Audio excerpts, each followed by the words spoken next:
So this is going to switch topics slightly to collaborative. We spent the morning focused on the science and setting the foundation for good policy going forward. Randy Gustafson, please sit down.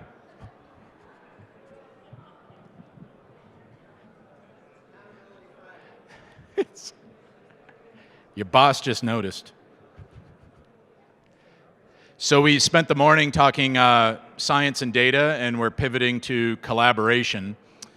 Those of you who have been involved in collaborative processes know that it's incredibly difficult and takes a long time. And so today we're gonna hear about one of the collaborative processes on the Poudre related to the Northern Integrated Supply Project. So first we have Pete Conovitz. Pete is the Water Resource Specialist for Colorado Parks and Wildlife.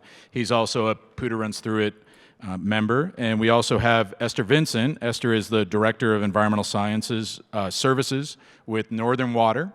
So Pete will present first, then Esther, and we'll have some time for some Q&A, so microphones will be running around. So listen intently and have your questions prepared. So please welcome Pete.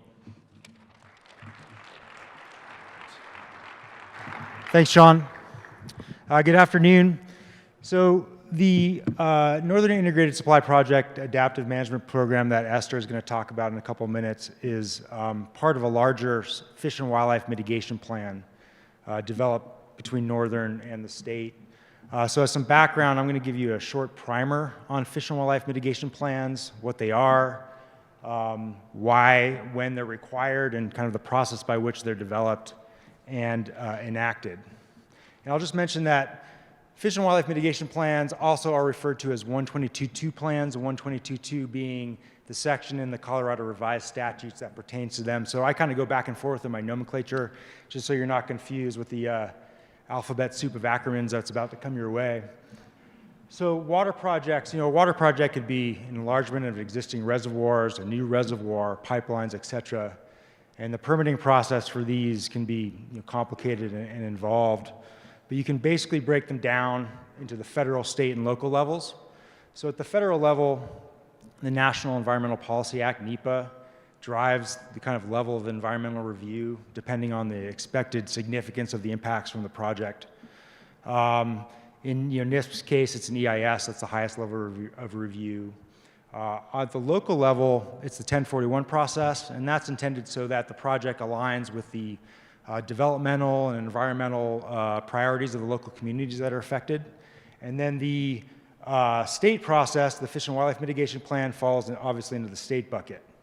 And briefly, I'll just want to point out that the 122.2 process is separate and distinct from the 401 certification process that deals specifically with water quality, and that's overseen by the Department of Health and Environment.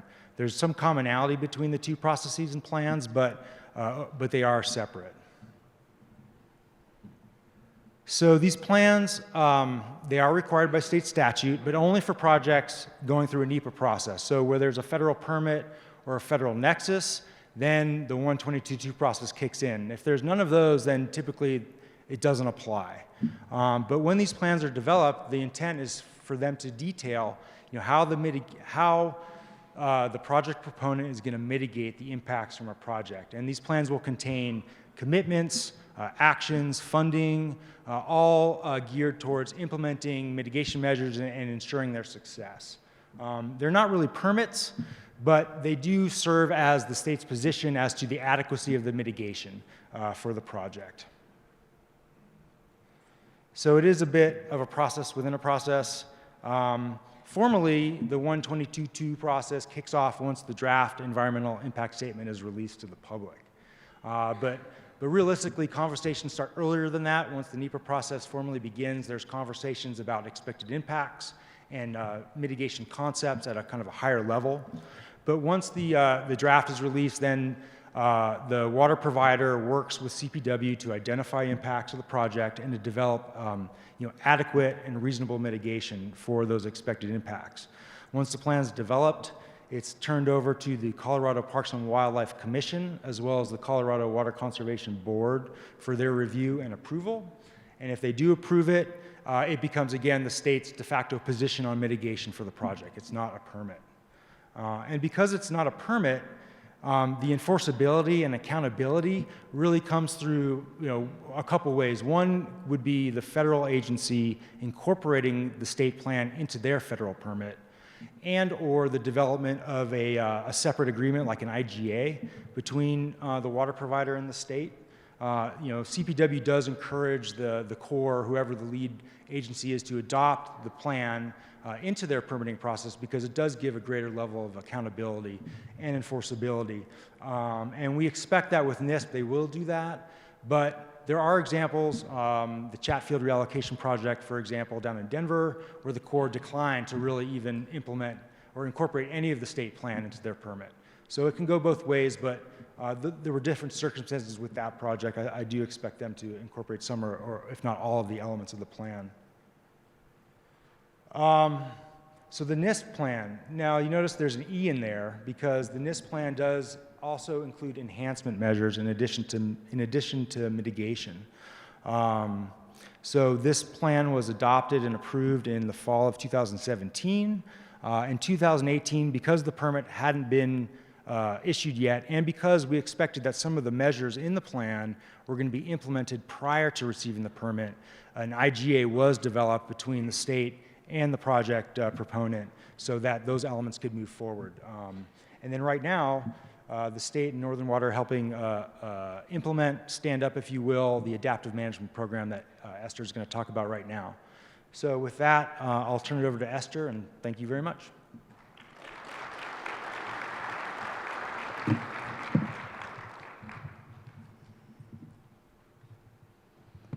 It's a pleasure to be here this afternoon.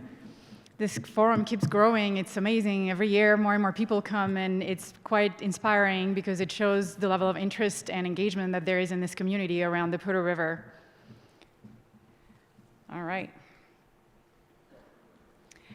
Very quickly, I'm going to give you an update on where we are at in the process. Even though this is not the purpose of this presentation, I suspect that some of you in the audience would like to know where we're at in the process. So we got the Fish and Wildlife Mitigation Plan approved by the Colorado Parks and Wildlife Commission in 2017. In January, late January of 2020, we received our 401 water quality certification from the Water Quality Control Division. I think you heard them this morning on the program. And we are in the process right now of the Larimer County, the 1041 permit with Larimer County that we expect will be completed in 2020. And the last part of the process will be the issuance of the 404 permit from the U.S. Army Corps of Engineers, and we also expect that will be in 2020. I'm not going to talk about the inner workings of NISP. We have a booth where we have many Northern Water staff here today. They will be happy to talk to you at the break and give you more detailed information and explain the project if you have any questions about it. So this is, I actually skipped too quickly here. I'm going to talk about this collaborative framework in the Poudre River today, but before I do that, I wanted to say a couple of words. And you can probably tell from my accent here that I'm not from here. I actually celebrate today 21 years in Colorado. I came from the other side of the pond and started working from Northern Water as an intern at the time. Didn't think I was still going to be here 21 years later. I made Fort Collins my home, and I actually live a stone throw from the Poudre River. And I love what we find in this community, and among other things, that the Poudre River is such a lifeline for the community here. And I feel that myself living in the community, and you'll find me with my family on a hot summer day tuning down the Poudre River. This is my son here, Liam, he's 12 years old. And we're part of the silly people that will float down the river and give our derriers a cool bath on a hot summer day. It's very good for you. It's very good for the soul, and it's very good for the health. So why I'm saying this is because I'm a +2 now in Northern Colorado, and I suspect that many of you in the audience here and in the community at large are a plus something. And I'm part of the problem that this region is facing. We talked this morning, and we had a really compelling presentation around lunchtime that showed the pressures that we are facing in this region. And so I'm part of the problem, as are many other people in this area. But today, I hope to share with you what I see as an opportunity for collaborative work around Poudre River health that perhaps is a part of a solution and not just a part of a problem. So the framework that I want to talk about is, and Pete did a really good job setting up the stage for it, it is driven by the NIST project. This is where it starts. And the NEPA analysis that have been going on for many years now led to the identification of impacts associated with the project. And in response to these impacts, mitigation and enhancement measures were developed to alleviate these concerns. They were formalized in the Fish and Wildlife Mitigation Plan and in the 401 water quality certification that was just released. And this is the box that I'm trying to define here what the scope of this program is. There are a lot of other issues in the river that this program may not be able to tackle, but we'll be able to work within that framework of identified impacts and mitigation and enhancement in response to these impacts. The purpose of the program, as it is defined in the Fish and Wildlife Mitigation Plan and the 401 certification, is dual. The first part is to evaluate and adjust specific measure and conditions, that is the mitigation and enhancement measures associated with the project. Mitigation means actions that are taken to offset or minimize the impacts associated with the project. Enhancements means actions or measures that are taken that are kind of a bonus that will enhance the system from its existing conditions without the project. So it covers both. And the idea here is to implement and develop performance indicators that will be defined by this adaptive management process to assess how well these measures are working and whether they are achieving their desired outcomes. Based upon these data and these performance metrics, we'll be able to circle back and tweak these measures to make sure that they operate as hoped. The second part of the program is to develop and implement additional measures to support the enhancement of the river's ecological condition, and I'm going to talk more about this. The scope of the program geographically is extensive. It goes all the way from the diversion to Glade Reservoir just outside of the canyon down to the confluence with the South Platte River. We're talking about 42 plus miles of river here. This is, in terms of collaborative efforts in the Poudre River, of a geographic scope that is unprecedented. And it will cover 4 key resources of concern, including stream morphology, aquatics, riparian vegetation, and water quality with a specific focus on nutrients, E. coli, and temperature. And we're going to be doing this for a long time. This conceptual timeline is for illustrative purposes, but it will give you a sense of what's involved here. We're expecting a record of decision in 2020, which will be when the adaptive management program starts, right after the issuance of the record of decision. The construction schedule as of now anticipates completion of Glade Reservoir by 2027, and then there are additional features associated with the project that will be completed in 2028. After that, the project might start operating. It's going to depend on hydrologic variability, whether the water is available in the river and what kind of cycle we're in at that point in time. So there may be a period of time, it could be around 10 years, where both the project is starting to operate and it's building up to what we're defining as full build out. Full build out means Glade Reservoir is nearly full, and the demands for the project have fully materialized, and they're happening year after year consistently. And this is when the clock starts for this 20-year period during which the program will continue to operate, the adaptive management program. So if you add it all up, and again, this is for illustrative purposes, and it's very likely that the reality will deviate from this timeline, but the takeaway message here is that we're going to be doing this for decades to come. This is between 35 to 45 years out, we'll be engaged in this program. A very interesting element of the Fish and Wildlife Mitigation Plan is the key desired outcomes that are stated in the plan. And it reads as an ecologically healthy and resilient Poudre River corridor that naturally sustains key resources given the working aspects of the Poudre River. And if you really think about this and look at this statement, it has nothing to do with NISP. This sentence describes a vision for the river. And where it intersects with the adaptive management program is that the development of a master plan that provides a roadmap for implementation of this vision will provide an umbrella framework under which the NISP adaptive management program can then operate, and where the actions and measures that are implemented will be done in alignment with this vision. And it's not for Northern Water to decide, or the NISP participants to decide what this vision needs to be. It needs to come from this community here. It needs to come from the municipalities and counties and build on existing master plans, which there are plenty of already along the river, but it's a little bit of a patchwork of master plans right now. There are segments of the river that have very detailed master plans, and then there are other sections of the river that are a bit orphan.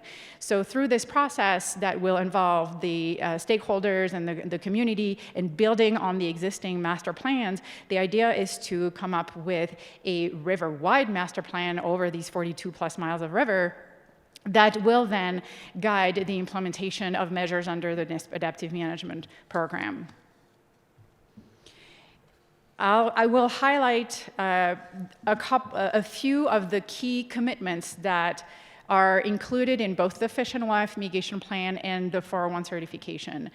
I just talked about this river master plan development. There's $1 million that will be going to support this process. There are commitments to actual stream channel and habitat improvement reaches, 2.4 miles to be precise, in the upper reaches of the river between Glade Reservoir and the Watson Fishery. These will include riparian vegetation improvements as well. There are commitments to over 58 acres within these 2.4 mile reaches of riparian vegetation improvements, including reconnecting the channel and the floodplain. And we heard about the importance of this function this morning in Alan Wall's presentation. And there are additional riparian vegetation improvements that will take place in other locations along the river that haven't been fully defined yet, but that will be conceptualized and implemented through this adaptive management program with input from the key stakeholders. And there are $5 million to implement this whole program with an additional $50,000 a year over the life of the program that will support monitoring and assessment and maintenance of the mitigation measures. Under the 401 certification, there's a commitment for $1.5 million towards E. coli mitigation. And close to $1 million for nutrients. The reason we took an adaptive management approach to these two topics is because there was not a lot of understanding as to where it would make the most sense at this point in time to do mitigation for E. coli and nutrients. And further, Northern Water doesn't have jurisdiction in the reaches of the river where it would make sense to do these things. And so it needs to be done in a collaborative manner with heavy input from the stakeholders. We will do that through this adaptive management program. There's an additional commitment to a stream channel improvement reach for the 1 mile from Timberline to Box Elder Creek. This is a reach that has been deemed sensitive for temperature, and we are committed to doing some work there to improve temperature conditions. There's 10 acres of wetlands that will be implemented for water quality improvements, and an enormous volume of monitoring that will go in support of implementation of all these actions. Over the life of the program, we'll be spending tens of millions of dollars towards monitoring water quality and otherwise throughout the Poudre River. The partners that will be involved in this process include, beyond the regulatory agencies that are CPW and the Water Quality Control Division, the cities along the river, Fort Collins and Greeley, town of Timness and Windsor, and then the counties Larimer and Weld, as well as conservation organizations like Trout Unlimited, and then we're currently in conversations with the Coalition for the Poudre River Watershed, and they're very interested in participating as well. We're in conversation with all of these entities as to the shaping of this program, and I won't get into the detail of that, but the key takeaway here is that this program will not be successful without active participation from all of these stakeholders, and it will be absolutely critical for them to be engaged, for us to be able to enact the commitments and show the benefits that we're intending to make to the river health. So how will you benefit as a community? It will result in better aquatic health, enhanced recreational opportunities, improved wildlife habitat, flood resilience, improved water quality, and more generally speaking, a holistic approach to river health that will be enacted through partnerships. Some examples of projects that will take place are channel reconfiguration work, retrofit of diversion structures, retrofit of stormwater outlets, whether it's for nutrient mitigation or E. coli. It could be installation of passive nutrient removal system like biochar, if some of you are familiar with that, say, for example, on the outlet of Fossil Creek to remove nutrients before it goes to the main stem, creation of temperature refuge in the river, seeding for cottonwood regeneration, creation of wetlands and fish ladders. We've already had a successful project with the Watson fishery over the last year, which is greatly showcased the opportunities that will come. So in summary, this effort presents an unprecedented opportunity to improve the current health of the Poudre River.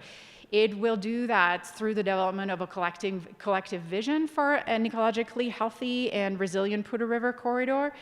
And it will be supported through an injection of significant resources, both in terms of funding, but also technical expertise and coordination to bring all the stakeholders together to have these conversations and put projects on the ground. And there's also accountability built into the program. I talked about the development of performance metrics. This is going to be a big task of the adaptive management group.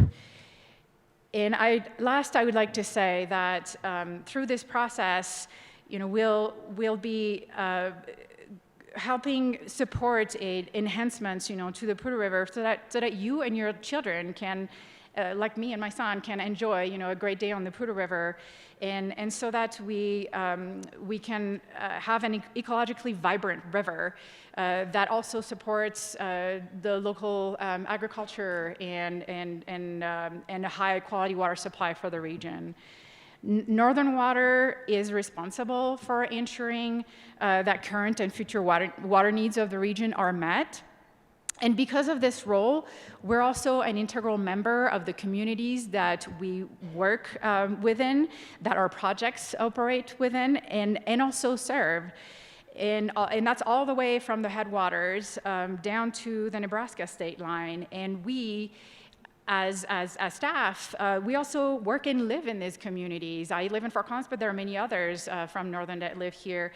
And we desire to collaborate with them and achieve the greatest benefits that our projects can provide in a manner that responsibly accounts for their needs and also those of the environment.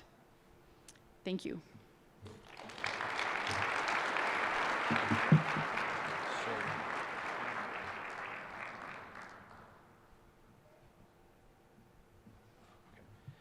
So we're going to take questions, but first we're going to take care of a logistical thing. So Sean Chambers is facilitating a panel. If you're on that panel, if you could come up to the my left and start sitting in the chairs so we can pivot really quickly to the next panel. So if you don't know if you're a panelist, look at the agenda and see if your name's on there, and we'll get you squared away. So we got microphone runners running around, and Pete and Esther are going to stand up. I'm going to jump off stage and see if somebody has a question.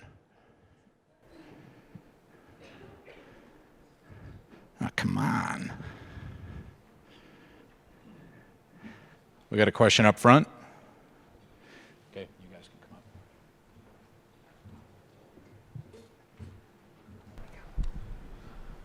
So you mentioned that this has a really large scope of about 42 miles, but the mitigation work is taking place over specific 2.4 and 1 mile regions. Can you explain that a little bit?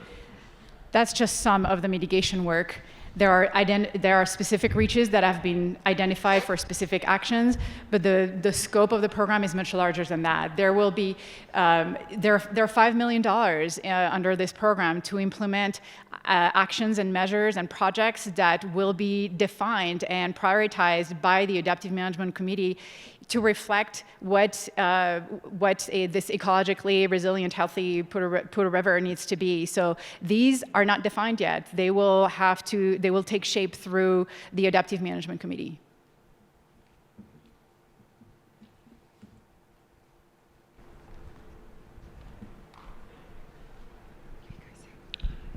What will be the impact on the Poudre as it goes through Fort Collins, as you draw water from it over the years?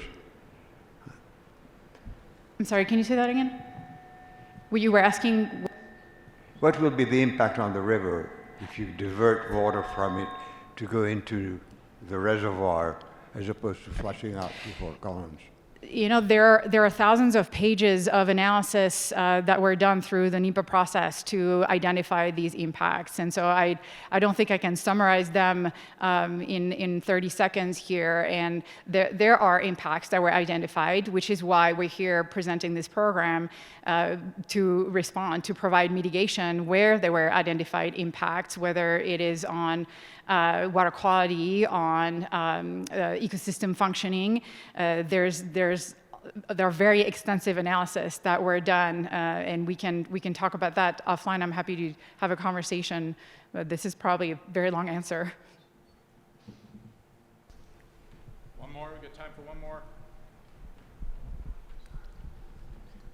Yeah, did you in your modeling take into account climate change and drought? Because it is, you know, where we live, it's not a matter of if we're going to have another drought, it's when. Mm-hmm. Was that taken into account as far as all the modeling and the mitigations that you're doing? Yes, so climate change was taken into account in the NEPA analysis, and there were some interesting findings from it that actually showed that there might be a possibility that the yield could increase. We're certainly not going to bank on that. Even if the potential yield could increase, we're not going to take any more water than what the project was designed for anyway. The takeaway from climate change is that we're likely going to see higher hydrologic variability, more highs, more lows, earlier runoff. And in that kind of system with higher variability, you have an even greater need for storage. So that's really where it ends. But there are analysis in the NEPA process that accounted for climate change. We'll do one more. Yes, because the Poudre River and the Laramie River watershed share an origination source. Was the Laramie River health and vitality watershed taken into account in any of the studies and analysis? No, it was not part of the scope of the analysis. The project diversions are outside, downstream of the canyon, and so the effects that were looked at were in the reach that is mostly downstream of that. All right, let's thank Esther and Pete, please. Thanks, guys.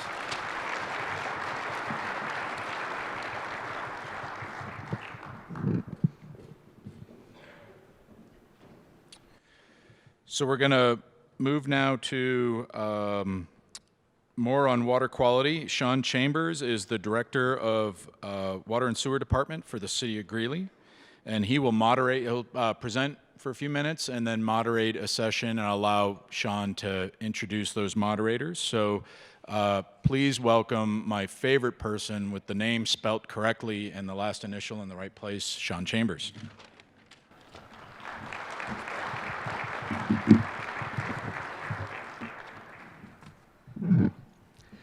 Good afternoon, and thank you for allowing me to speak today.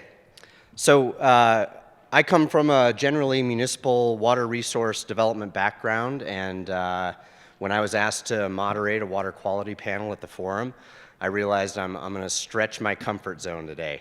So, and this panel is bound to be the best panel of the day. It's the only panel today.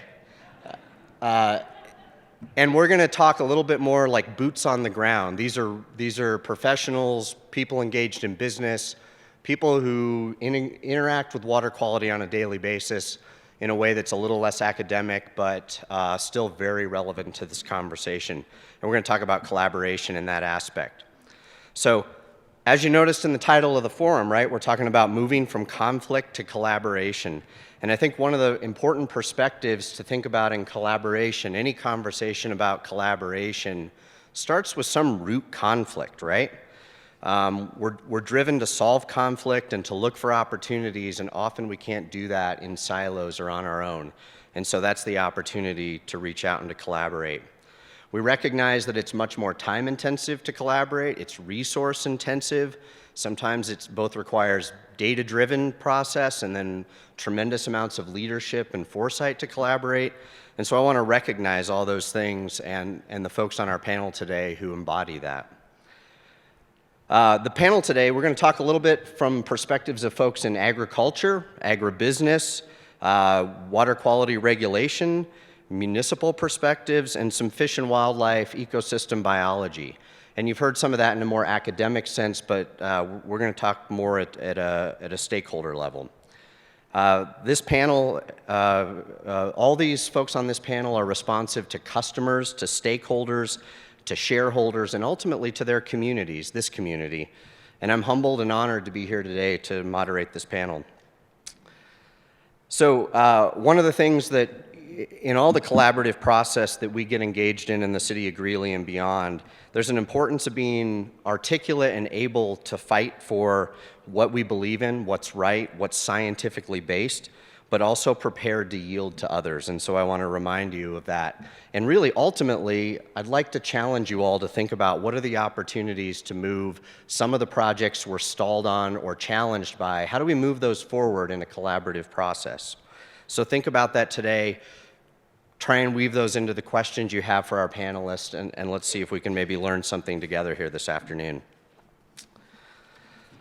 I wanted to run through a short list of some of the things. I've only been in the Poudre Basin about 2.5 years, and been tremendously impressed by the number of collaborative projects that are out there. You heard earlier the mention of the Watson Fish Hatchery, the first of many high-value collaborative projects that maintains bypass flow and continuous flow in the river. There are a number of things going on with coordination of supply projects, water storage projects. Overland Ponds is a great example of a collaboration between Greeley and some other municipal providers, creating resiliency in water storage and potentially having recreational and other amenity opportunities in that storage facility. The Poudre Flows Augmentation Plan, this is a plan that's been going on in partnership with the Water Trust and a number of municipalities all in the room. Tremendous opportunity to maintain water in the river for a wide variety of uses, including the augmentation that water rights were decreed for. The New Cash Alternative Transfer Method project, so figuring out a way to keep farming viable and yet develop municipal supply off some of those farms. This is an opportunity to keep agriculture viable in the face of the economics that Brett Bovee talked about over the lunch hour. SPROG, for those of you who aren't involved in that, the South Platte Regional Opportunity Working Group. This is a tremendous effort going on for approximately 10 years and for many decades in the future to look at better developing and fully utilizing South Platte supplies. So these are just a handful of the regional initiatives that are out there that are marks of our success. We've been doing this for a long time in the Poudre Basin. Greeley's been involved in joint operating plans that go back decades that help keep the water wet during low flow in the winter. We're very proud of these kinds of projects and the partnerships we've built, and I encourage you to think about ways that we could extend partnerships in the future. So with that, I'm going to pivot and I'm going to introduce our first panelist.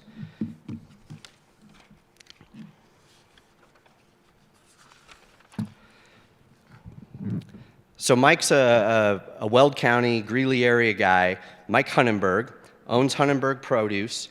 He and his brother Paul farm more than 5,000 acres north of Greeley, harvesting 1,500 acres of conventional and organic carrots. This is a tremendous vegetable crop. Clean water is critical to both the production and processing of their crop. And he's the president of the new Cache-la-Poudre Irrigation Company and the Cache-la-Poudre Reservoir Company. And Mike also serves as the vice president of the Cache-la-Poudre Water Users Association.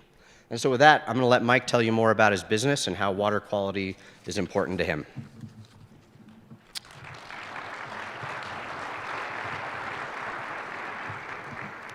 Thank you, guys.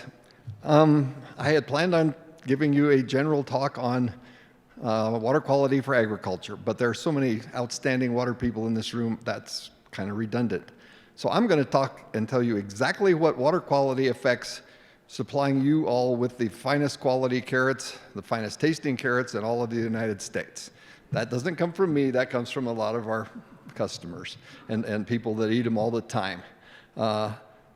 So let me get started. In about 2 to 3 weeks, we will start planting the first carrot crop. Obviously, there is no surface water at that point, so we will start using groundwater to start the carrot crop. As we all know, groundwater has a lot of salts in it. That caused us tremendous problems in the old days. So we have changed our row spacing from irrigating both sides of 30 inches, where the water would soak to the top, move the salts, and the carrots would all die. Now we move to 22-inch rows. We irrigate from here. The salts move across, therefore not giving us a big problem. The water quality and germination is extremely critical. Carrots don't like to come out of the ground at all. It takes probably 10 to 14 days before they finally emerge.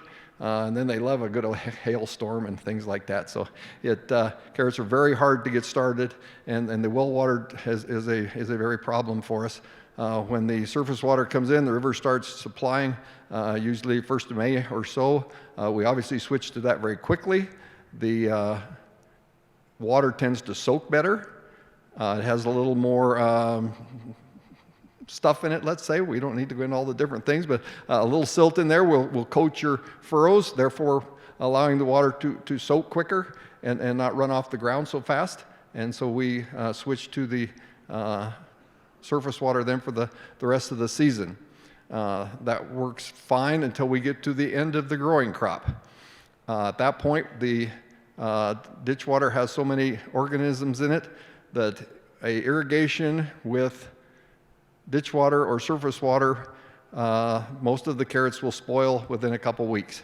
So at that point, we switch back to groundwater if we can, and that takes, put the cold pump water on there. That makes a great opportunity to cool the ground, keeps the carrot cold and keeps it very fresh.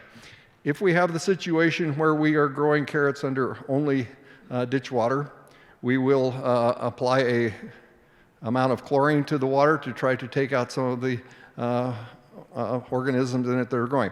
Now there's a very big misconception, and some of you are outstanding scientists, so you'll know about this, but chlorine is dissolved by, or not dissolved, but ate up by the organic matter in the water. So as we put it, injected into the irrigation water, in a matter of seconds, minutes, it is completely gone out of the system. It has come in, it's done its job, and then it's gone away because the organic matter has ate it up and has taken it out of the line. So there's always that misconception of using chlorine. It's no different than the Clorox that you buy in the store. And so we treat some of the ditch water that way to ensure that we can take a few of those organisms out of the water. The ditch water then is outstanding for the growing of the crop. The nutrients in it, some of the stuff farmers tend to get the huge quantity of water, but maybe not the greatest of quality of water. So that's kind of how agriculture works. It takes a lot of water to irrigate everything on the Front Range here, and so the quantity is far more important than the quality, and a lot of the water has some nutrient in it as it comes out of the plants, so it's a great way to add some nutrient to the soil. We've done a lot of work switching to sprinklers. Our farm has 38 center pivots on it. We have the water for the carrots then is put exactly where we need it. Flood irrigation tends to put too much water on the upper end. If there is any bacteria or organisms in the water that would be coming down in the surface water, the upper end is going to get too wet, the middle is going to get just right, and the lower end isn't going to get wet enough. So sprinklers have allowed us to put on exactly the right amount of water at exactly the right amount of time.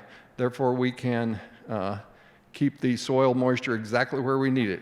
We use a lot of tensiometers to keep our moisture exactly where it's supposed to be, and my nephews are working with remote technology to put those all on so it comes straight to the office so they know right when irrigation is needed.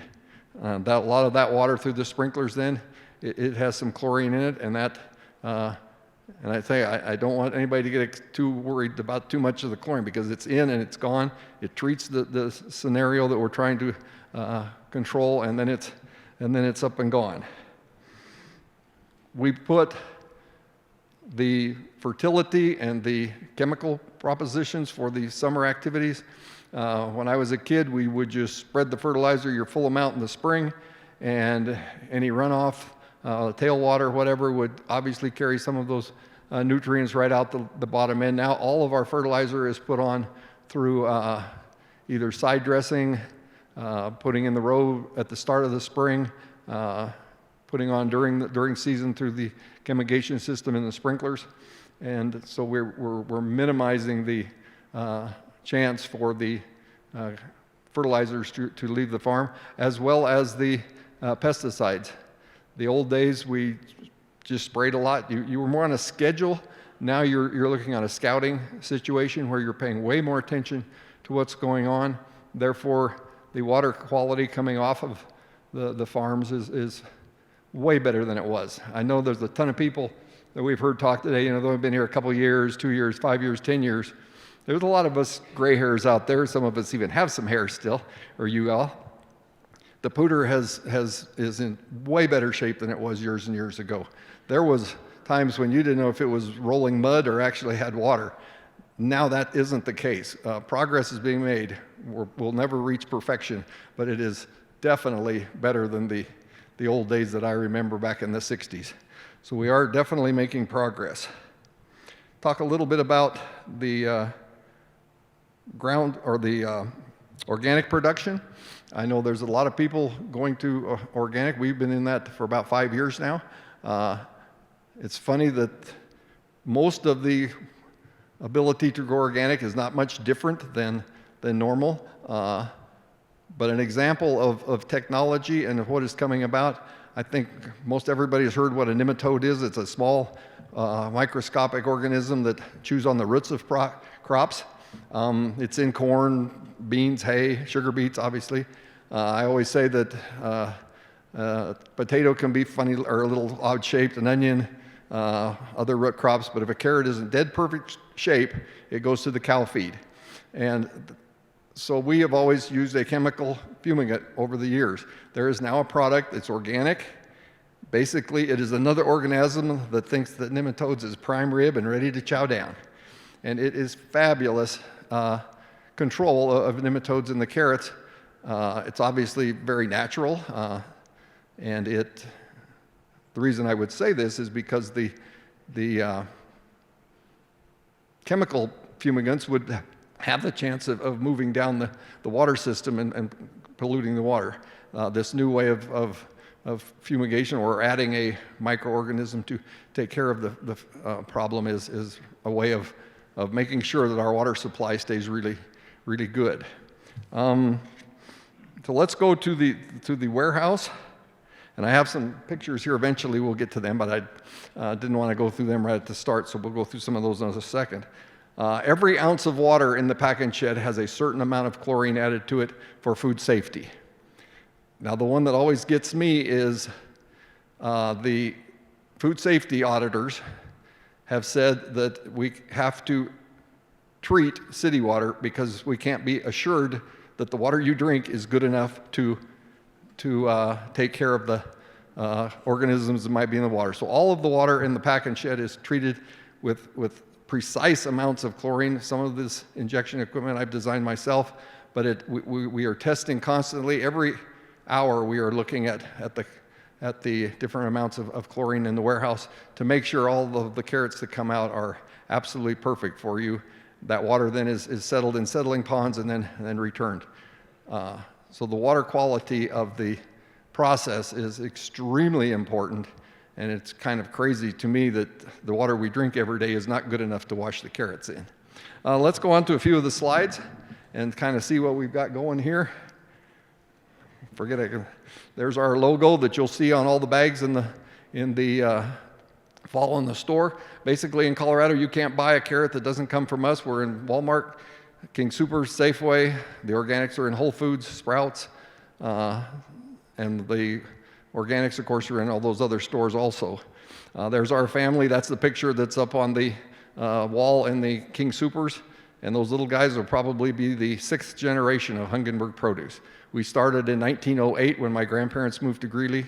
So we have run a lot of Poudre water through Hungenberg produce in the last 110 years. A picture of a carrot field. And there's one of our sprinklers running on some carrots. Carrot harvester, very huge machine. It can harvest upwards of 5 tons a minute if conditions are just right. So we have 4 of those machines. There's them loading in the field. Okay, this is part of the washing process as the carrots are coming into the warehouse. And at this point, they're getting washed, polished, sized for diameter. Obviously, when you buy that little size, the petite carrots, and then you also have jumbo carrots, that's a very big challenge trying to grow a carrot that's 3/8 diameter or a carrot that's 2-inch diameter all at the same time. This is part of the baby carrot operation. Baby carrots coming out of the peelers and heading for the sizing proposition. Walmart specifications are within 1 wrap of electrical tape is the difference between too big and too small. So when I design a grading equipment, that's what it has to be. This is baby carrots coming out of the water flumes. All of the water that we use is for hydrocooling. The water coming out of those pipes is exactly pH perfect. The pH is what makes your carrots turn white. Took us years to figure that out, but carrot business is very secretive. The chlorine is dead perfect, 1 to 2 parts per million. Very sophisticated equipment keeps it that way, and so they are dead perfect. They're ice cold. They're coming out of there at 33 degrees with the perfect pH. There are the baby carrots coming out in the finished bags.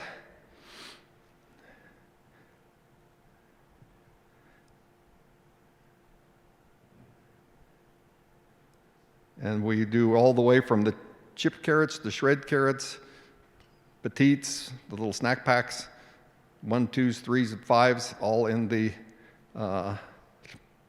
organic and regular carrots. And this is one of the baggers bagging, the regular cello carrots. And there's the one you find in the store in the fall. And there's some organic bags there. There's the one sitting in the Whole Foods on the shelf, and there's some carrots there. So I thought you would be more interested in seeing pictures. Carrots are kind of interesting that way, but it's water quality to us is just foremost. We're monitoring it every half hour in the warehouse all day long for 12 hours. In the field, we're looking at exactly what's trying to happen, and it is critical to the ability for us to grow the carrots that we can supply to you.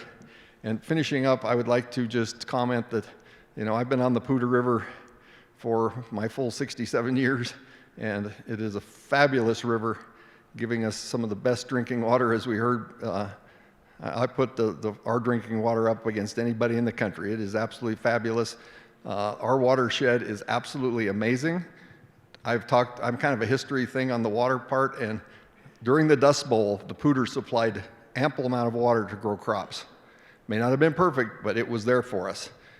We have an outstanding resource. We need to manage it to our best of our ability, obviously, but we have come so far from the old days of where it wouldn't hardly run that I'm very proud of everybody in this room that has worked towards those goals, and the future is wide open for us to make sure that water stays as clean as possible, so we have recreation, we have agriculture, we have city water. The Poudre is a unique place that always seems to supply an ample amount for us, so I think we always need to keep looking at the positives. Thank you.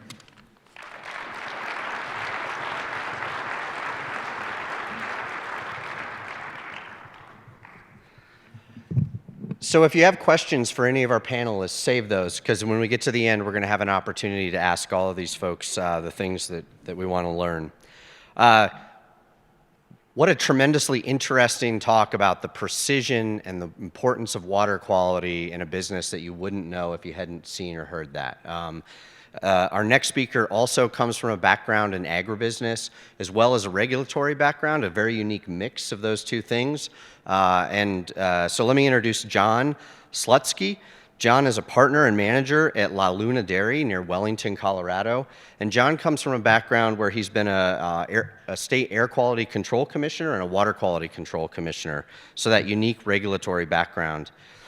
His membership in these commissions and other like organizations has given him an opportunity to advocate and share responsible agriculture and agribusiness and the policies that benefit air and water quality. So with that, I'd like to welcome John to the stage and let him present to you.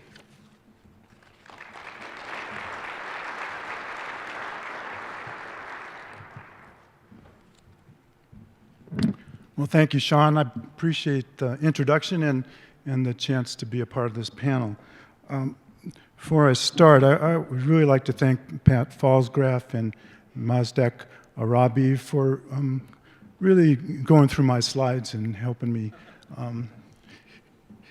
Maybe in the future, a little more collaboration between the speakers would be a good idea. I put this picture here because I'm going to talk about production ag, and I'm a dairy farmer, so I'm going to really lean heavy on that experience. But this is really for production ag and livestock. This is what it's all about. This is no matter if you're talking about cattle or chickens or whatever. There's a brand new baby calf and her mama, and this is where it starts. And I put it there mainly for myself because I think it's so cool.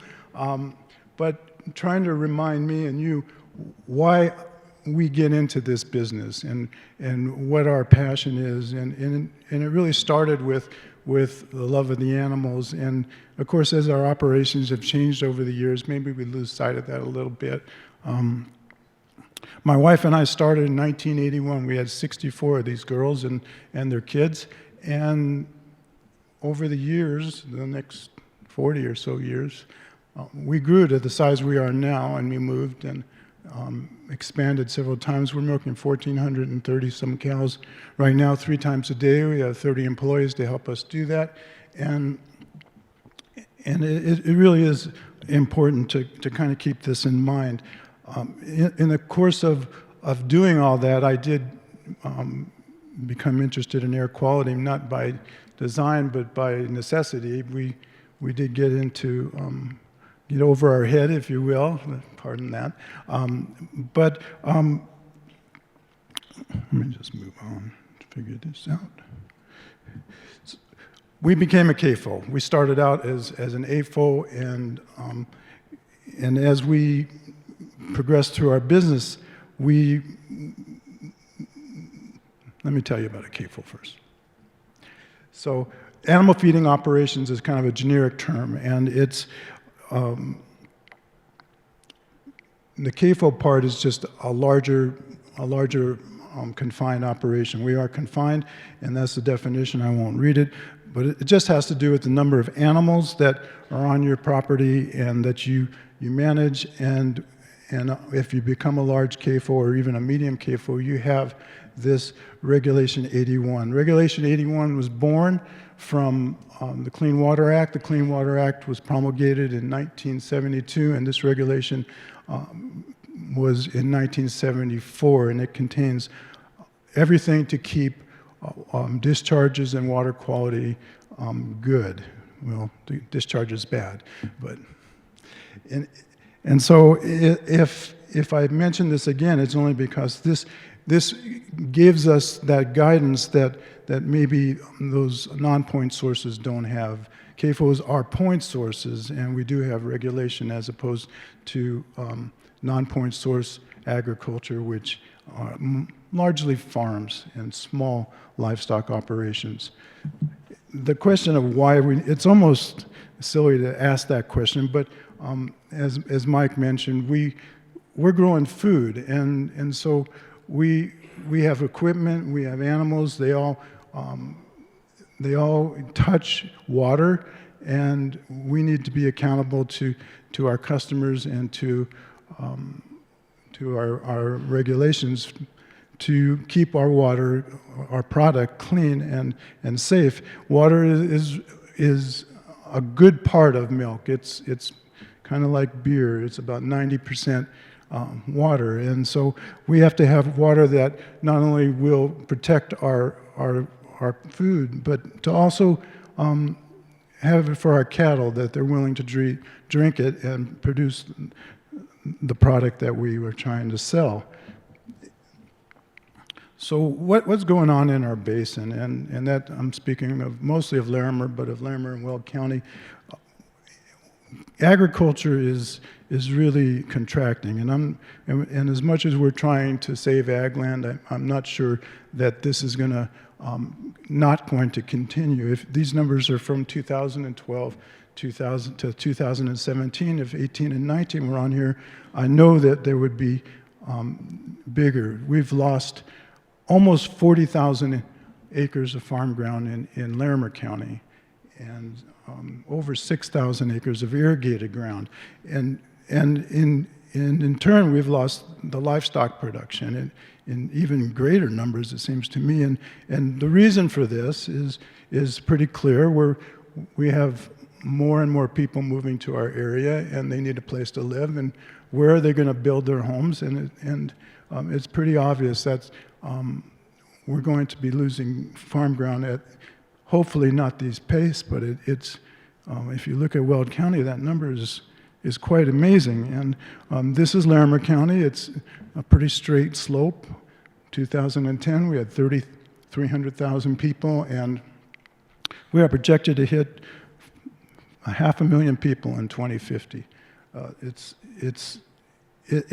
I find it quite distressing myself. And this is the mechanism that we use to remove ag ground. I'm sure you all know about buy and dry, and what you don't think about, we think about water quantity when we think about buy and dry. We think about water moving from agriculture to the cities and for domestic use. But I'm going to say that for water quality, it's at least as dire, because excuse me, as we remove farm ground, which is a good cleaner of water. We have precipitation falling on farm ground. It ends up going into the aquifer, maybe passes through some crops, it finds the aquifer, and then kind of heads down towards the river. It's a slow process. When we have rain and precipitation and snow melt on concrete, which are our driveways and our streets, it kind of finds its way to the river pretty quickly. And we have methods of capturing it in our large cities. I know Fort Collins has a great MS4 program, but where we're building our new homes out in the country, it's not quite as good. And that water going from a new subdivision really does find find its way to the river pretty quickly. The EPA claims that stormwater collection systems are the largest source of water pollution in the United States. Not to say that agriculture does not have a clean slate. We do have runoff from our fields. MassDOC was talking about end of field pollution, water that leaves the field after a precipitation event.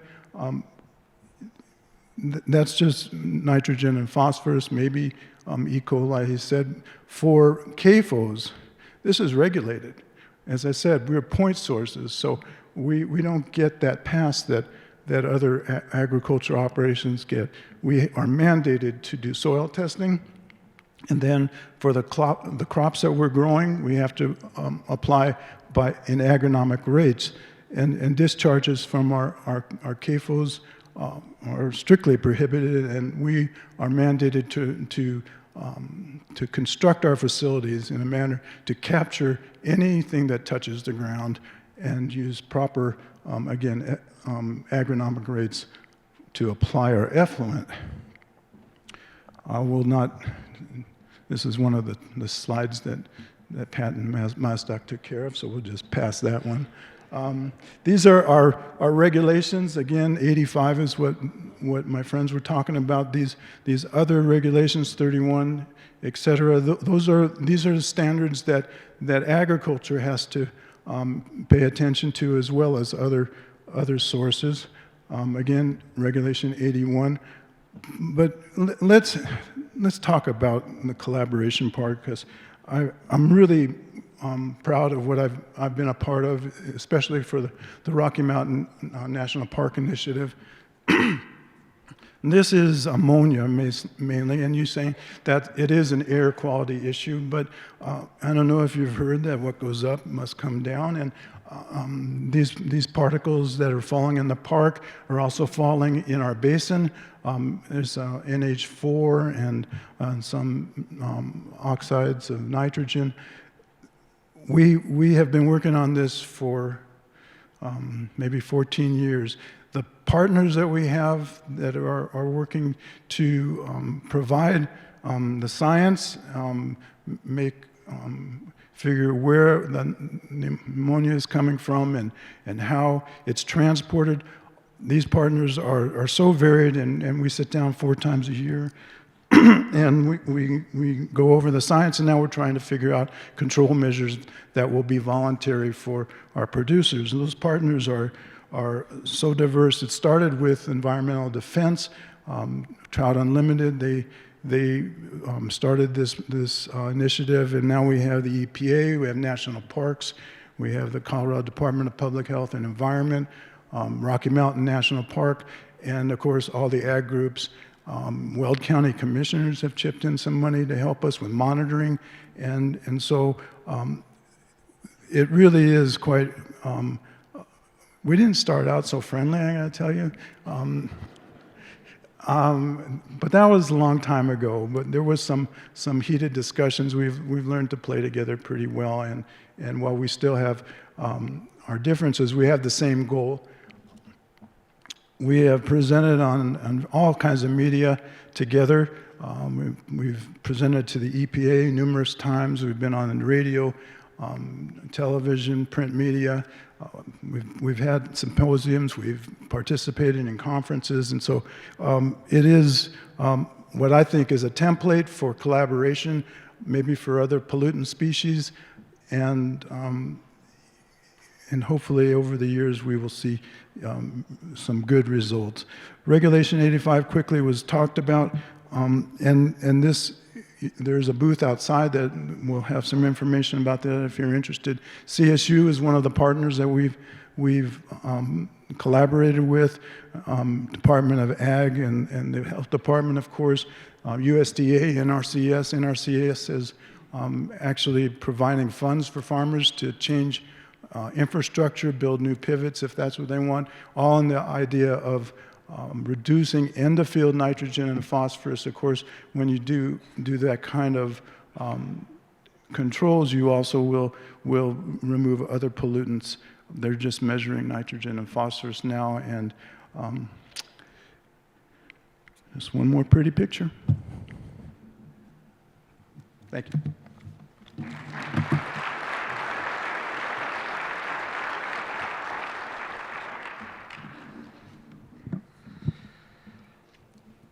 So John is obviously at the forefront of the ag to urban interface and at the forefront of collaborating in agriculture with other water users. And so I encourage you to think about some questions that would be ripe for John to answer on the experience that he's gained that's fairly unique. So I want to introduce our next panelists. Dana Winkelman. Dana is the unit leader of the Cooperative Fish and Wildlife Research Unit at Colorado State University. Dana's career is focused on fish population ecology. Dana grew up in the Sierra Nevada and Great Basin in Nevada, where he developed a love of nature. Dana and his students examined the effects of wastewater effluent on fish populations in the South Platte River Basin during recent research. And with that, I'll turn it over to Dana.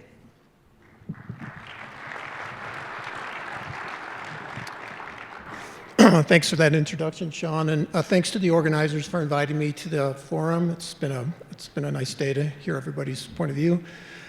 Today, I guess, since I'm with businessmen, my business is fish conservation, so that's what I'm going to talk about a little bit.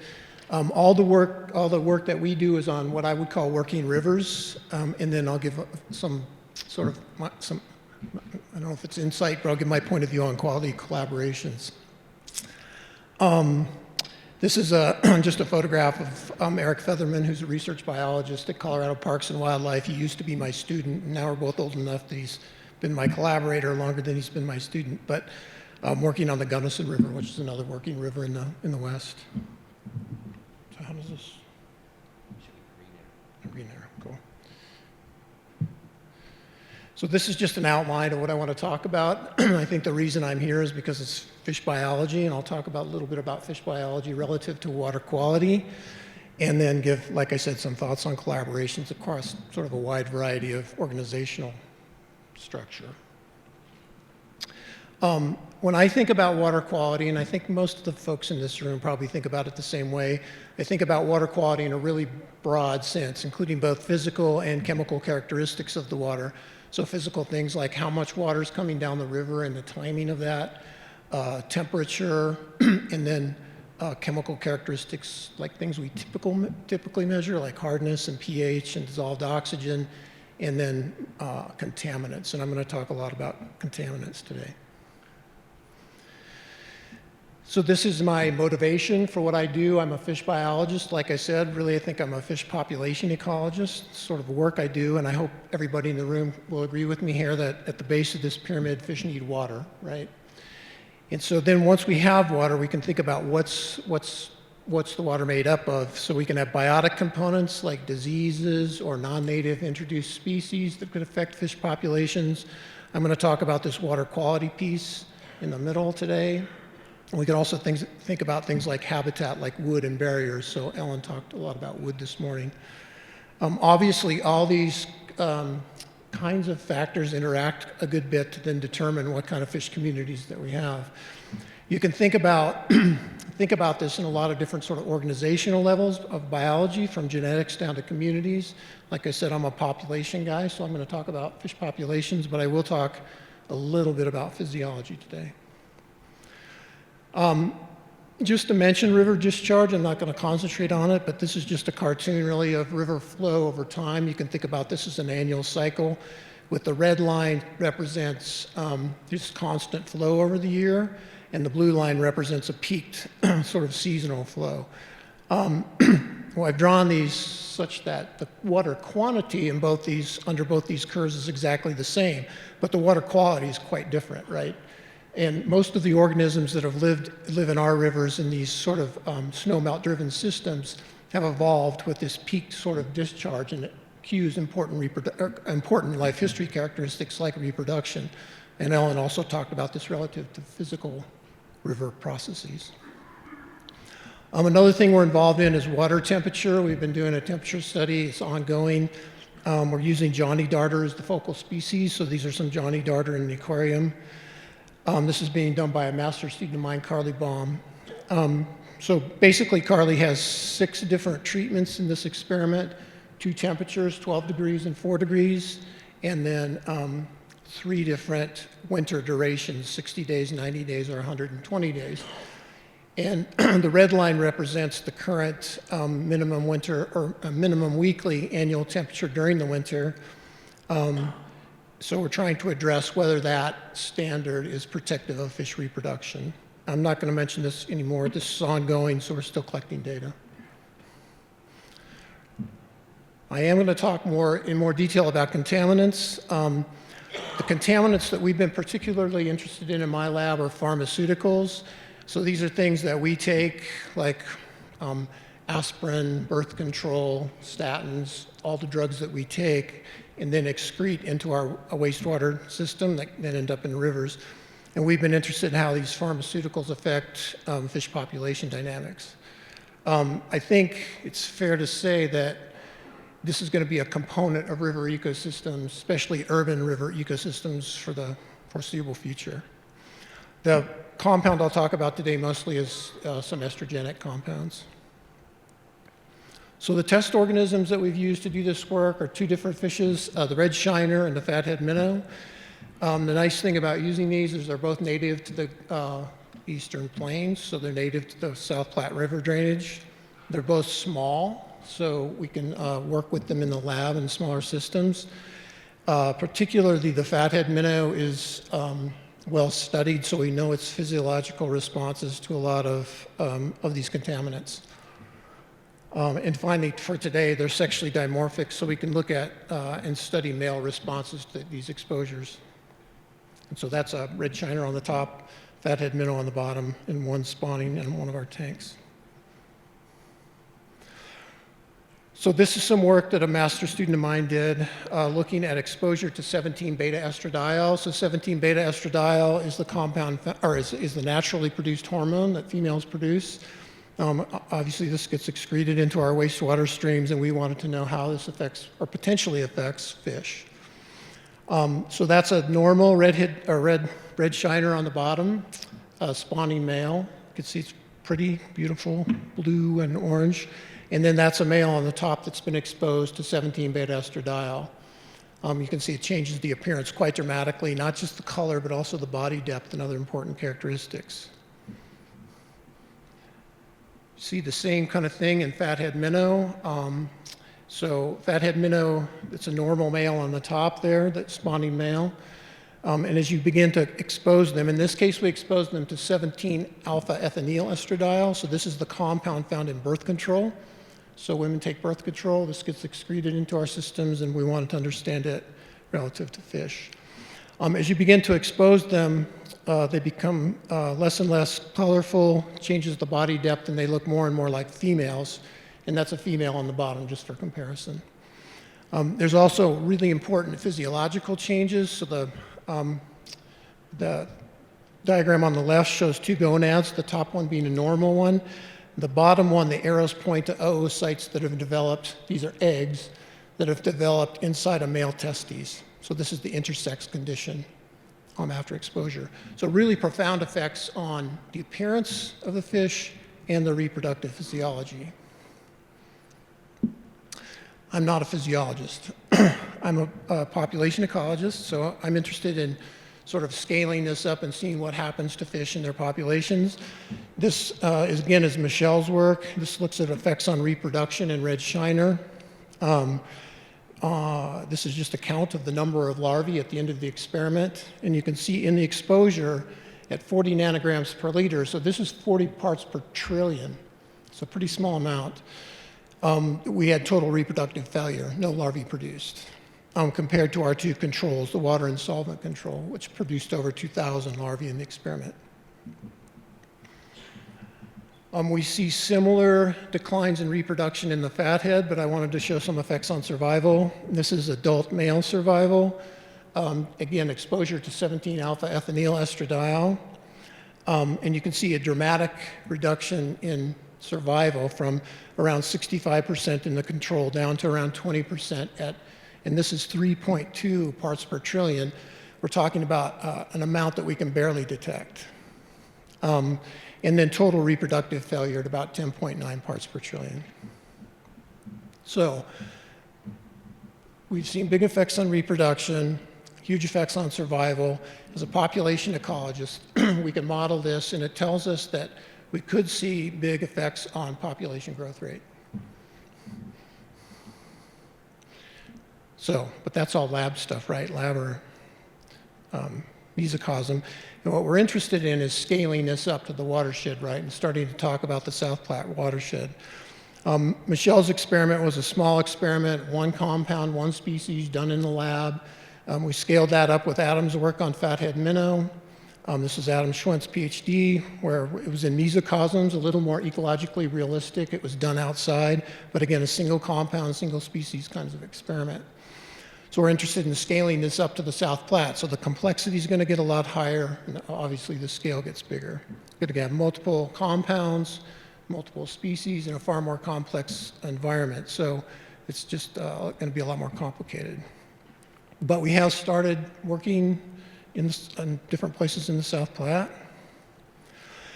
This is work that Jordan Anderson did for his master's degree. I'm just going to cut to the chase on this. His caging experiments suggest that wild populations of fishes in the South Platte River Basin are being exposed to exogenous estrogenic compounds, and that exposure varies across the riverscape, which we kind of expected. The issues still are what are happening to populations, and then we're interested in what other things these fish are exposed to, because they're living in a melange of different chemicals in the water. So, why tell you this story here on our stage? I'm supposed to be talking about collaboration, so I'm telling this story because I think it's a really interesting story. I also think it's really important for the conservation of fishes in the South Platte River Basin. But it also took a lot of collaboration to get this done. There's no way my lab could have done this on our own. So that's part of the story. The scientific collaborations are really important, and I think they're really natural to scientists because we, especially nowadays, we're actually asking big questions, complex questions that a single researcher couldn't hope to answer. So I've really relied a lot on my students who did all the work that I've talked about so far. I've had great state collaborators that have not only funded my work, but have been excellent scientific partners. People in the federal government, particularly the EPA and USGS, they did a lot of the physiological work that I just showed, and have also done a lot of water chemistry for us, and then my academic partners. The point here, I think, really is that this is sort of a natural thing for scientists to think about, collaboration. But I think when we start talking about collaborating with other folks, it gets just a little more complicated. But I think the important question to ask is, what do we want from these collaborations? So I'm going to call this decision collaborations. Obviously, these collaborations will occur across a wide variety of organizational structure. I wish I would have just put agriculture as a separate box here. Sorry, guys. I'm a federal scientist, right? So I work for the federal government. My office is at CSU, and I have a graduate appointment, so I have graduate students. So the top part of this, academia and government, is a really comfortable place for me. I do think it's, especially from a scientific perspective, but I think it's important to work with municipalities and states and for the federal government because they're the ones making regulations and management decisions, right? So it's a really important linkage. I've been working more recently with NGOs on conservation and management of fishes, particularly in the main stem Platte. And I think they're also a really important component of education, the education piece of this. And then finally, the private sector, and I think is incredibly important. I mean, I'm a private citizen just like you all are. I play in the Poudre River, I fish in it, I boat on it, I camp alongside of it, so it's a really important resource to me. And I think it's important to bring those kinds of folks into these kinds of decisions and not just make them about academia or government kinds of decisions. So, am I okay on time? Yeah. Okay. I would just suggest that we could formalize this more to make these kinds of collaborations more transparent. And we could use a tool, I think, called structured decision making to make these kinds of collaborations happen. And basically, structured decision making is fairly straightforward. You define a problem, and once you have the problem defined, you want to bring everybody that's concerned about that problem to the table to start making decisions. The first step is to define the objectives relative to the problem, then come up with some management alternatives that address those objectives. You want to look at the consequences of making those kinds of management decisions. And then once you've done that, you can look at trade-offs and optimization to be able to take action. And actually, Mazdak talked about some techniques we could use to optimize these kinds of decisions. And that's the nice thing about this process is you can quantify what you're doing along every single step of the process. So you end up with some quantifiable actions. And I think more importantly, though, especially for this group, and this is the message I want to get out of this, is this brings all the interested stakeholders into the process at the very beginning of the process, right? And so people can have a say in that at the start. So relative to working rivers, I think all these rivers, especially along the South Platte, are working rivers, right? We ask a whole lot of them.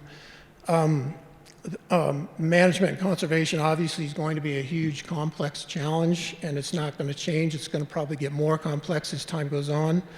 It's going to require really quality collaborations across a wide variety of people, like are in this room. So it's good to see this kind of forum occurring. And I would just suggest that we bring people into the process at the very beginning. So that's kind of my message relative to collaboration, and thanks.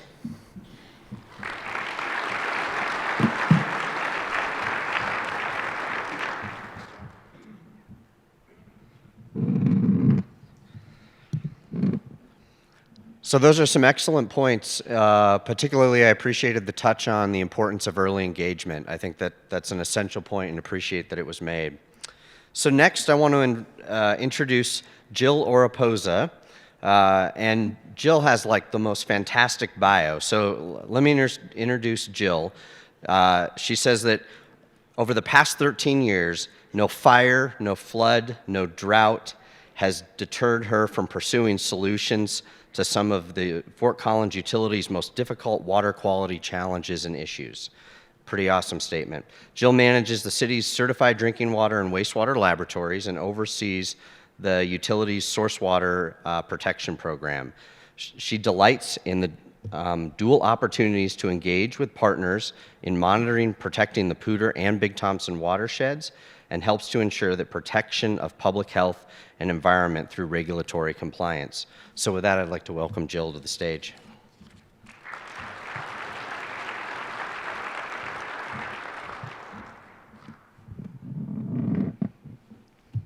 So it's really good to be here. Thanks everybody for sticking around this late in the afternoon.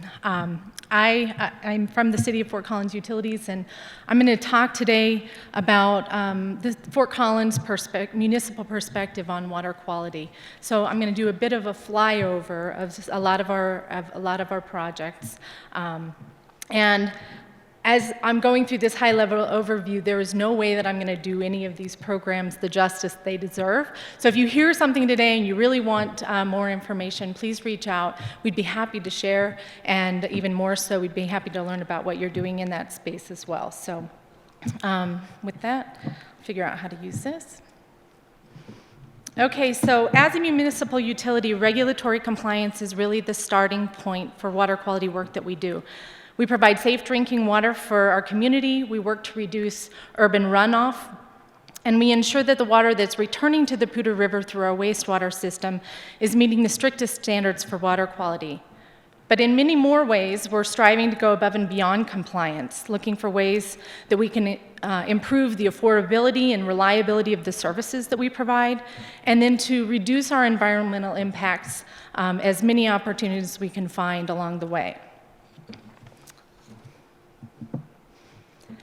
So I'm going to start at the top of our system. The Fort Collins Utilities Watershed Program manages several activities related to the protection and monitoring of water quality in the Upper Poudre, which is one of 2 water supplies for the City of Fort Collins Utilities. The primary monitoring program that I'm going to highlight is the Upper CLP, or the Upper Cache La Poudre Cooperative Program, which is a cost-shared program between the City of Fort Collins, City of Greeley, as well as the Soldier Canyon Water Authority. Fort Collins staff go out and collect water quality samples at 17 sites on the main stem and North Fork of the Poudre River about 11 times of the year, and those samples are then brought back and they're analyzed for a broad suite of about 25 to 30 different chemical, physical, and microbiological constituents. The program was really designed to inform water treatment operations and to support water resources management. Following the High Park fire in 2012, the second major function of the program, which is watershed protection and restoration, was added.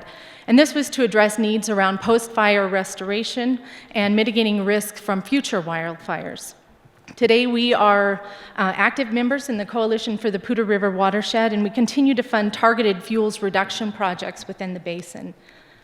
More recently, we also coordinated the development of a spill response plan that details risks and response protocols that are necessary to protect water supplies and our treatment process in the event of a spill. This was also a collaborative effort between our neighboring water providers and emergency response operations as well. So the Fort Collins Water Treatment Facility provides the essential service of producing drinking water for the Fort Collins Utilities customers. Guided by Safe Drinking Water Act regulations, protection of public health is our highest priority. We also work closely with our team in our distribution and field operations to make sure that quality is maintained all the way through our distribution system and that any service disruptions are minimized.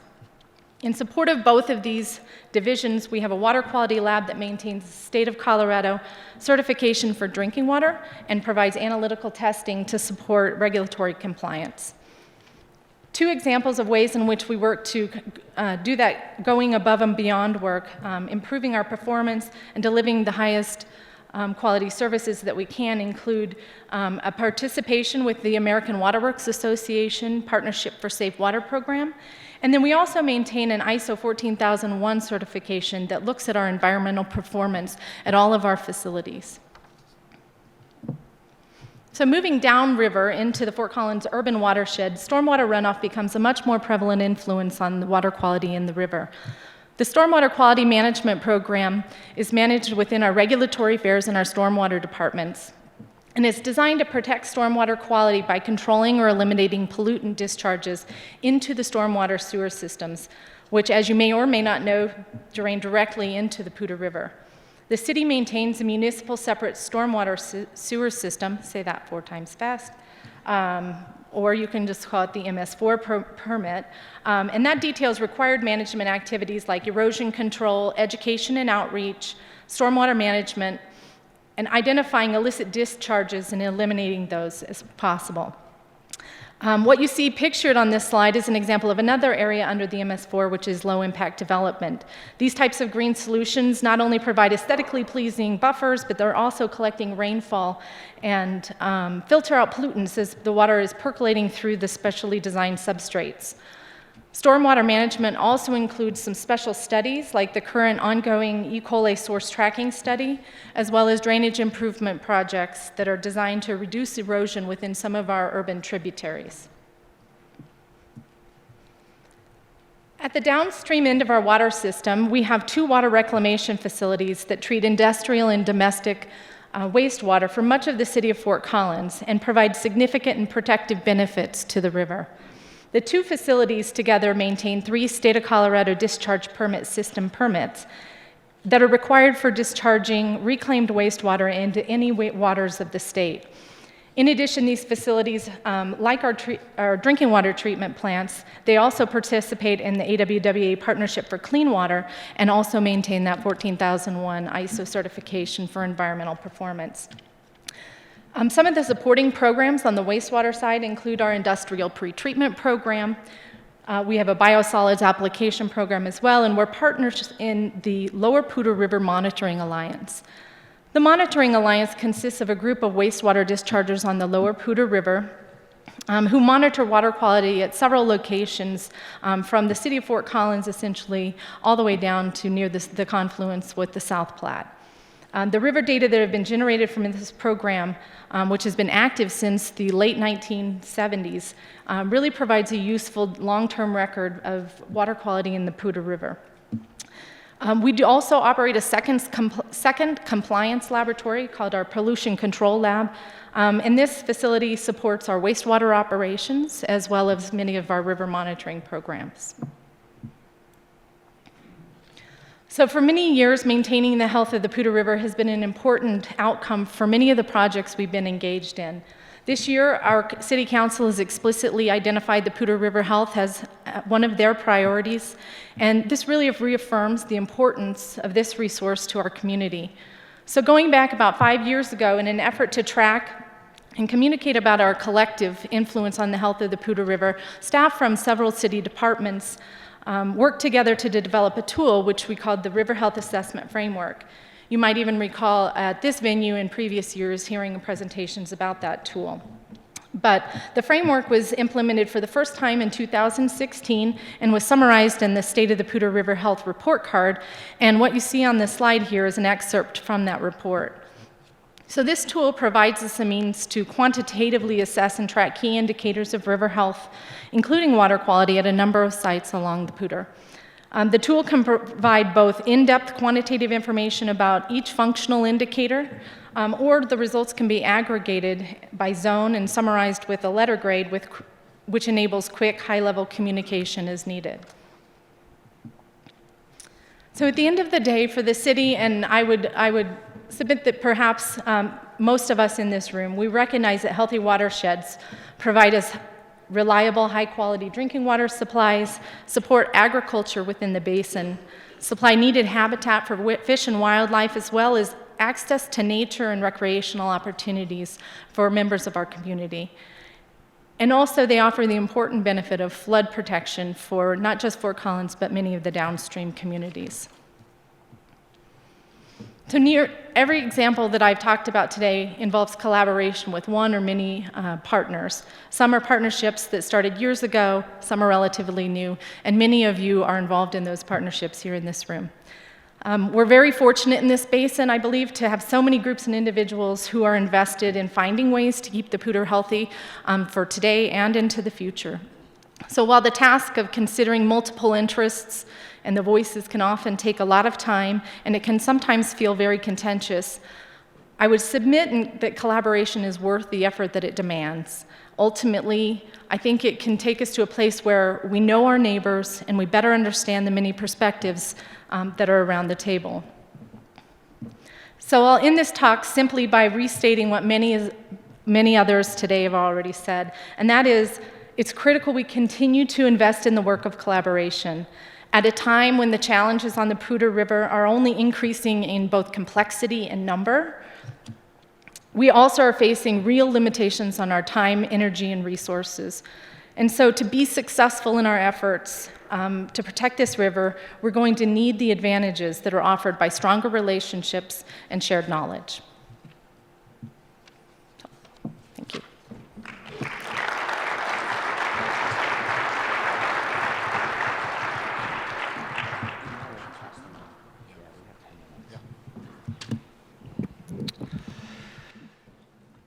So we have heard some fantastic perspectives on the importance of this river and the 125 miles it travels from the top of Cameron Pass to the confluence.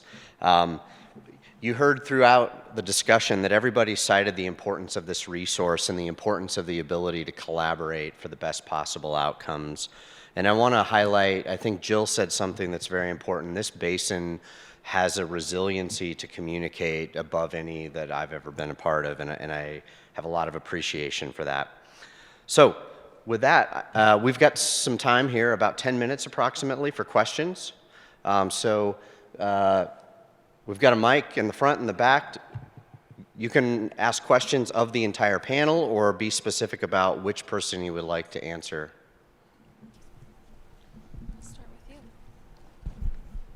you. My question was for Dana. The estrogen that you're seeing in the river, how many birth control pills does that take to get that level of estrogen in the rivers?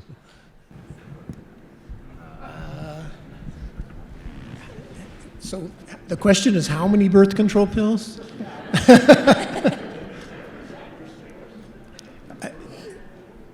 For a lot of the estrogens, probably is, yeah. So 17-alpha ethinyl estradiol, that's the compound in birth control, and it's like 10 times as powerful as the native estrogen, 17-beta estradiol. So, and given the use of birth control and half the population's women's, that's the estrogen that's going into the water, right? So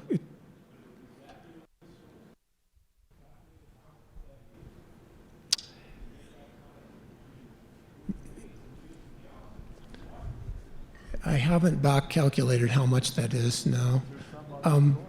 But the amount we're talking about in the water is literally in the low parts per trillion. So. You're seeing effects on fish at extremely low concentrations. Can you use the mic? I mean, you're seeing the effects on fish at extremely low concentrations.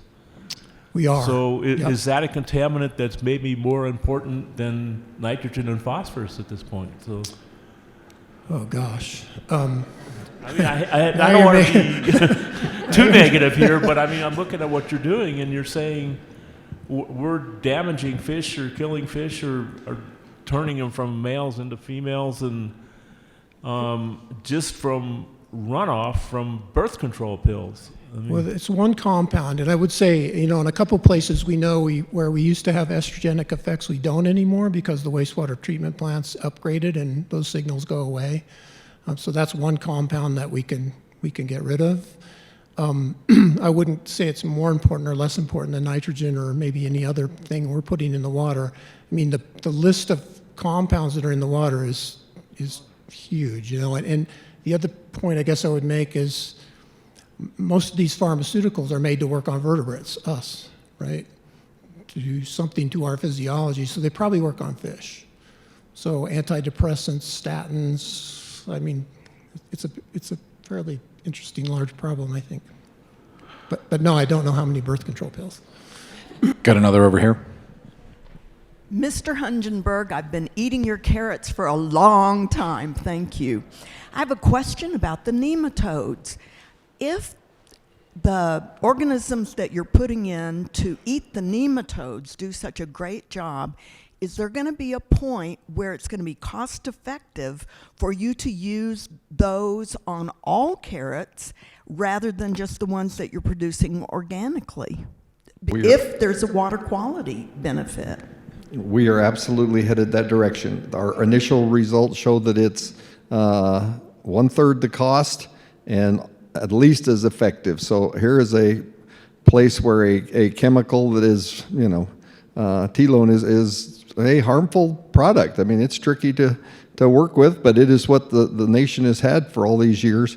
And here's a revolutionary whole new idea, and we're headed that way very quickly. So very good question. Thank you.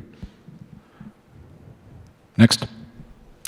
So I'm wondering also about this morning, talking about wastewater and now talking about the fish and more wastewater.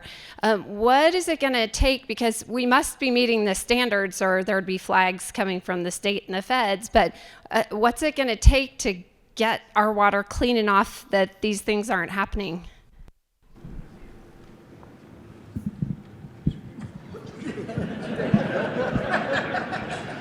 This is interesting because I asked MASDEC similar question earlier today. I don't know that I have the expertise. I'm not a wastewater engineer, and I certainly, I don't think we've cracked that problem yet. I think we're engaged in a lot of work, and we're just going to have to continue along these lines. And there's a lot of regulations are driving part of that. As an industry, wastewater plants are really working hard to meet some new regulations that are coming on board to drive nutrient concentrations down lower. I don't know if that gets us to one of those corners that Mazdak was showing on his graph of beneficial returns, but I'd be interested to see and hear more from those who even in this room who might know more about, how we're thinking about getting to that point where we're all communicating about what's our big collective effort. But I don't know.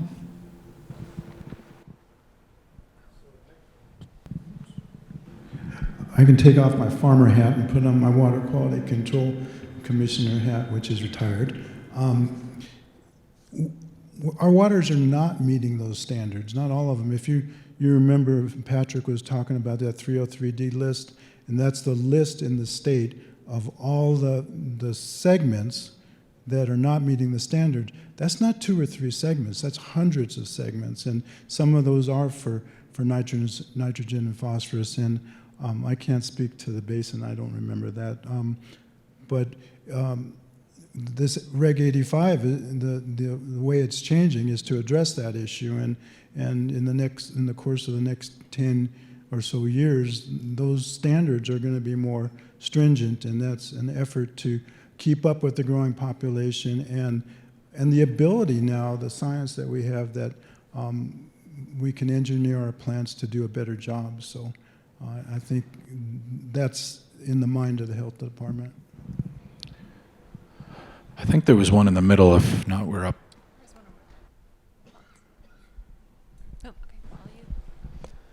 All right, my question is for you, John. I'm curious about how a confinement operation can meaningfully collaborate on issues of air and water quality, since they've been consistently shown to be such large sources of air and water pollution. Yeah, I mean, it just sounds similar to oil companies collaborating for climate change, you know what I mean? Especially when you look at the levels of methane emitted from such operations, which is 20 times more potent than carbon dioxide as a greenhouse Sure. Well, you may be confusing smaller facilities with CAFOs. CAFOs really do not discharge water. And if they do, it's due to an extreme weather event. If you remember, 2013, we had kind of a little storm in September, and our rivers changed course. We had 7 days maybe for maybe as much as a foot of sustained rain, a foot. I can remember standing on my impoundment in the middle of the night watching the water rise, and not that I could do anything about it, but there were a lot of us sweating that particular week, and that week saw towns and cities, wastewater treatment plants, oil and gas facilities all discharge into the river. Other industries. Of all the CAFOs in this state, 2 of them discharged. And we did a really good job, and that's because of the controls we have, but they're not for all facilities. When you hear about discharges into the Great Lakes from agriculture, it's really from fields and small facilities. We do not discharge. Our facilities are built to contain precipitation.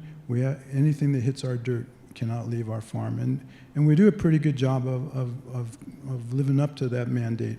As far as air, that's totally different. You cannot confine air. It just goes. So what we do, and we do advocate for controls for reducing nitrogen, and as much as we do in fertilizing fields. In fact, there's kind of a nexus there. We try not to feed any more than we need. Our animals need nitrogen, and so we have pretty good science nutritionists to tell us how much we need to feed. We test our feed to make sure that our feed, if it contains nitrogen, we don't supplement it when we don't need to, just like we do in our soils, testing our soils for nitrogen, and then fertilizing depending upon the crop and the needs of the crop and what's already in the soil. So are we going to eliminate nitrogen ammonia discharges into the air? No, I don't think so. A cow produces ammonia. That's kind of how they live. The bacteria in their stomach digest ammonia. So it's, if you will, a natural process, but we do have things we can do to control that. What else? Methane? Yeah, that was a specific element, yes. Yeah, again, that's nutritional. Methane is a result of fermentation of fiber and just feeding properly and nutrition and genetics, and that's all we can do. All right, let's give our panelists a round of applause. Thank you.